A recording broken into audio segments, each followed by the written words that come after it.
Well, when we get down to it, women and girls all share a biological reality. We are all female. But if any male person can call himself a woman or legally identify as female, then predatory men will do so in order to gain access to women's single-sex spaces, and this puts every woman and girl at risk. The most recent killing took place last Sunday in North Philadelphia. Michelle Tamika Washington, 40 years old and a longtime advocate for the LGBTQ community, was shot several times. Her death came one day after Malaysia Booker was found dead in Dallas. Booker was just 23, and just weeks before her death, she was attacked in a mob-like beating after a minor traffic accident. 1 week before those murders, 21-year-old Claire Legato was shot in the head in Cleveland. She was killed after an argument between her mother and the suspected shooter. Earlier this year, 2 more Black transgender women, Ashanti Carmen and Dana Martin, were also killed. Last year, more than 24 transgender people were killed. And according to a 2018 Human Rights Campaign report, there were at least 128 trans people killed in 32 states since 2013. 80% of them were people of color. Trump administration officials are considering legally defining gender as somebody's biological sex at birth, a move that could roll back civil rights protections for transgender Americans. A draft of a memo from the Department of Health and Human Services argues that government agencies need a uniform definition of gender. According to the Times, the memo reads in parts, sex means a person's status as male or female based on immutable biological traits identifiable by or before birth. The sex listed on a person's birth certificate as originally issued shall constitute definitive proof of a person's sex unless rebutted by reliable genetic evidence. A 2016 study out of UCLA estimated about 1.4 million Americans identify as transgender. The assault of a transgender woman. Malaysia Booker was beaten unconscious Friday in an apartment complex parking lot. Protecting everybody. You know what I'm doing? I'm protecting everybody. I want to protect our country. That these kids can come to school and say, I'm a trans male, and be allowed to use the men's restroom and not get beat up for it.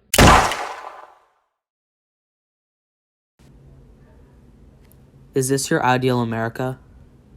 Just by being able to accept my own truth and walk down the street, I put myself at risk. Imagine not being able to leave your house without fear. Fear of another human, a member of your own society and culture. But the reality is that 28 people in America died this year because they are transgender. Those are just the known and reported cases. That means that those cases are just the bodies found, the cases that someone called the police or had a witness. What about all the human beings that are still out there, eternally kept within the body they may have never learned to love? It doesn't stop there. It never does. Most of those cases are trans women of color. These strong women, growing up in a racist world in a racist America, not only targeted for the color of their skin, but who they are internally. Imagine having both your inner and outer layers attacked for simply existing and being what they are. When that's the reality, is anywhere truly safe? I am a white, straight, transgender man. I go to arguably the safest school for transgender college students.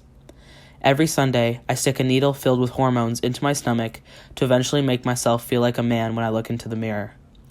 In retrospect, I have access to higher education, health insurance, and most of all, privilege.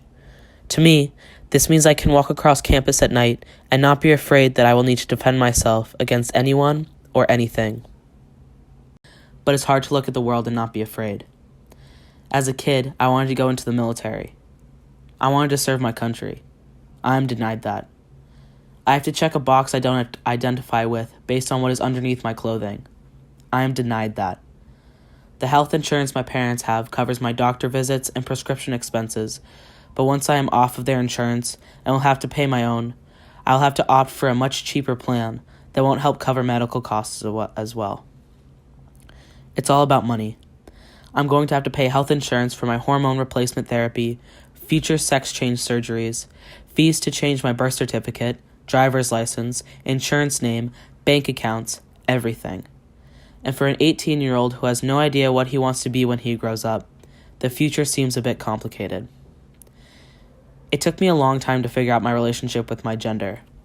As soon as I accepted myself as part of a much larger community, I had to also accept the battle that my community must fight every day. I consider myself lucky to be able to surround myself with people that love and validate me for who I am and the man I'm on my way to become. But I wake up every day and I feel like I'm a cog in a machine that's going backwards.